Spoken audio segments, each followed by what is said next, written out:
పాలన చోటు చేసుకుంది. నిండు గర్భిణి 24 గంటల్లో ఒక పండంటి బిడ్డకు జన్మబోతున్నటువంటి ఆ గర్భిణిని రేపు డెలివరీ అనగానే భార్యను హతమార్చాడు భర్త. హత్య కేసులో ఇప్పుడు సంచలన విషయాలు వెళ్లి చూశాయి. అటు తరచూ అనుమానిస్తుందనే కోపంతో అనూషాని వదిలించుకునేందుకు జ్ఞానేశ్వర్ ఈ రకంగా చంపినట్టుగా తెలుస్తోంది. ఎప్పుడు చూసినా తన భార్య భర్తని అనుమానిస్తూ ఉంటుందట.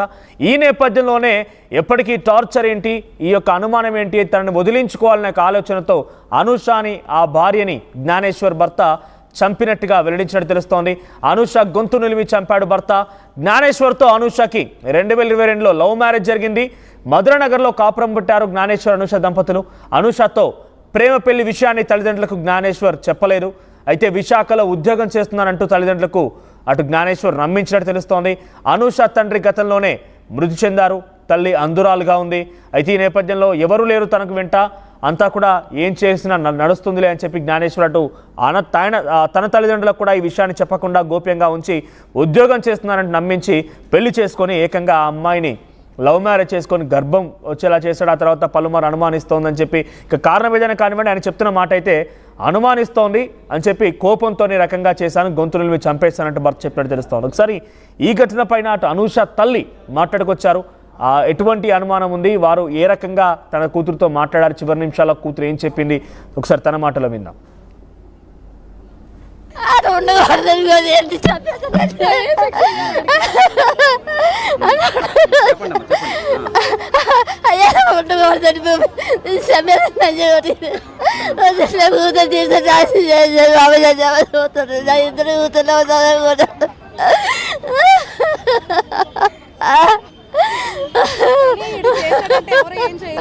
సైడ్ సపోర్ట్ ఎవరు లేరు అని చెప్పి చేసాడు. ఇదంతా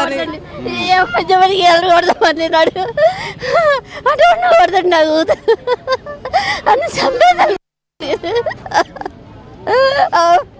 నా కూతురు మాటలు పెట్టుకున్నాడు.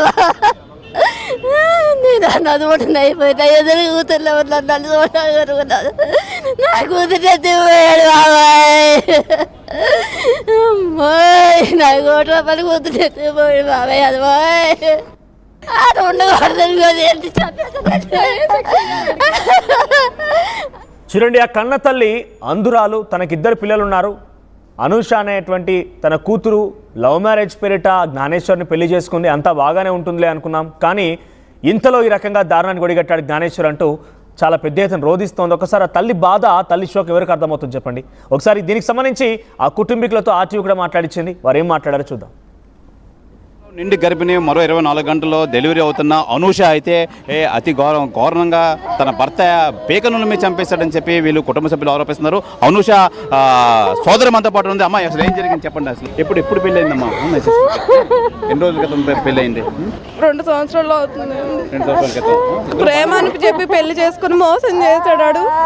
మోసం చేసి దాన్ని చంపేసి దాన్ని వదిలించుకోవడానికి నాటకం ఆడాడు. ఇదంతా రాకముందు ఒక ప్రాణం అయితే అని చెప్పి ఒక ప్రాణాన్ని తీసేసాడు. మీ అక్క మీతో మాట్లాడారా? ఆఖరిసారికి ఎప్పుడు మాట్లాడారు?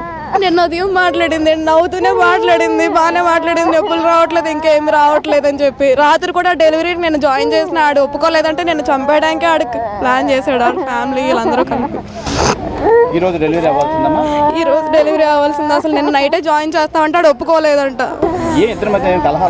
అసలు ఏది బయటికి రానివ్వలేదండి. ఈ పిల్లని నమ్మించేశాడు. నమ్మించి ఏది బయటికి రానివ్వలేదు. జ్ఞానేశ్వర్ చెప్పండి, ఏం చెప్తారు అసలు? Sir sir main thing sir అక్కడ ఏంటంటే మాకు మార్నింగ్ ఫోన్ వచ్చింది. పలానా అలాగా అయ్యింది అని వచ్చారు. వచ్చిన తర్వాత చూసేటప్పటికి బాడీ చనిపోయింది అమ్మాయి. కేరళలో దిగిపోయాము, చనిపోయింది. హాస్పిటల్ రావడానికి కేసు అని చెప్పారు. వచ్చిన వెంటనే అబ్బాయి స్టార్ట్ నుంచి మాకేం తెలియదు, ఏదో అన్కాన్షియస్ అయిపోయింది తెచ్చని చెప్పారు తప్ప ఇంకేం చెప్పలేదు. తీరా చూస్తే మెయిన్ థింగ్ ఏంటంటే సార్, మెయిన్ పాయింట్ ఏంటంటే ఆ అబ్బాయికి సార్ ఆ అబ్బాయి ఏంటో తెలియదు.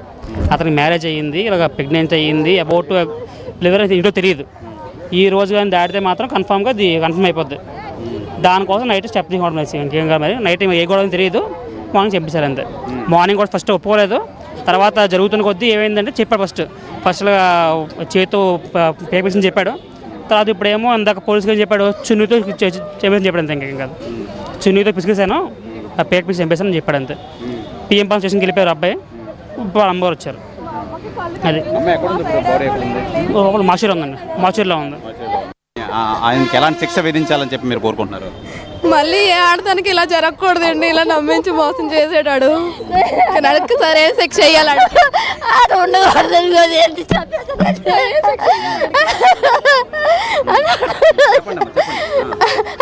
అయ్యా, ఉండకూడదని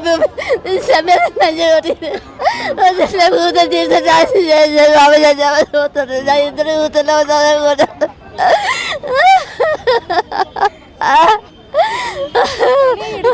ఎవరు ఏం చేయలేరు, వీళ్ళ సైడ్ సపోర్ట్ ఎవరు లేరు అని చెప్పి చేసాడు ఇదంతా. ఎవరికి వెళ్ళకూడదు నాడు అంటే ఉండకూడదండి నా కూతురు అని చంపేది. నా కూతురు మాటలు పెట్టుకున్నాడు అదవా, నేను అన్నది కూడా అయిపోయినా ఎదురు కూతుర్లో ఉన్నాను, నన్ను చూడగలుగుతున్నాను. నా కూతురు ఎత్తిపోయాడు బాబాయ్, నా కోట్ల పని కూతురు ఎత్తిపోయాడు బాబాయ్ అదవాయ్. ప్రధానంగా చూసుకోవచ్చు మనం, ఈ అనూష అయితే ఎవరైతే ఉన్నారో అనూష అయితే నిజంగా ప్రేమించి మోసం చేశాడని చెప్తున్నారు. అయితే అమ్మా, ఎలా తెలుసు మీకు అనూష? ఎప్పటి నుంచి పరిచయం మీకు? మా పాపల ఫ్రెండ్స్ ఫ్రెండ్. బాగుండేదా? బాగానే ఉండేవారు మాతో, అయితే అమ్మాయి మంచిదే. కానీ మొన్న వెళ్ళాం మేము హాస్పిటల్కి, మా పాప తీసుకుని వెళ్తే వాళ్ళ ఇంటికి వెళ్ళాం. ఎప్పుడమ్మా హాస్పిటల్కి వెళ్తామంటే ఈ 2 రోజులు వెళ్తానంటే అని చెప్పింది. తెల్లవారు వచ్చేమో మా పాపకు ఫోన్ చేశారు, ఈరోజు డెలివరీ. ఎదవలు అంతే మరి, ఇంకా అలాంటి పిల్లల జీవితాలు పాడు చేయడానికి ఎదవలు అంతే. ఈరోజు తెల్లవారు మా అమ్మాయి ఫోన్ చేసింది హైదరాబాద్ నుంచి, అనుషకు బాగాలేదు ఒకసారి వెళ్ళమ్మా, మంచినీళ్ళు నోట్లో వేసినా మింగట్లేదంట అని. మేము వెళ్ళేసరికి 3 హాస్పిటల్ తిరుగుకొని వస్తే ఆరిలో హాస్పిటల్ ఉంది, అక్కడికి వెళ్తాడు చనిపోయి ఉంది. వాళ్ళు అన్నారు ముందే చనిపోయిందమ్మా, ఇప్పుడు కాదు ఎప్పుడో చనిపోయింది అని అన్నారు. ఇప్పుడు భర్త నేనే చంపేశాను, పేకనూరు నుంచి చంపేశాను అని అన్నారు కదా, ఏంటి ఆడికి ఎలాంటి శిక్ష విధించాలని మీరు కోరుకుంటున్నారు? అది అలాంటి అదే దాంతో అన్నట్టుగా ఆడికి దాని పరిచయండి, అప్పుడే ఇంకొక పిల్లకి జీవితం పాడు చేయరు అంతే మరి. దాంతో దానికి దాని పరిచయండి ఆడికి కూడా. ప్రధానంగా మనం చూసుకోవచ్చు, ఈ అనూష ఆయన్ని ప్రేమించి వివాహం ఆడి నిజంగా నిండు చోళాలు 12 నెలలు నిండిన చోళాలను నిజంగా గొంతు నిలిమి చంపడానికి ఎలాంటి చేతులు వచ్చాయి అని చెప్పి అనుకున్నారు. మీరేమవుతారండి? అనూషకి ఏమవుతారు మీరు? ఏంటి, ఎలా ఉండేది సార్ మీతో? బాగుండేదా? నిత్యం మాట్లాడే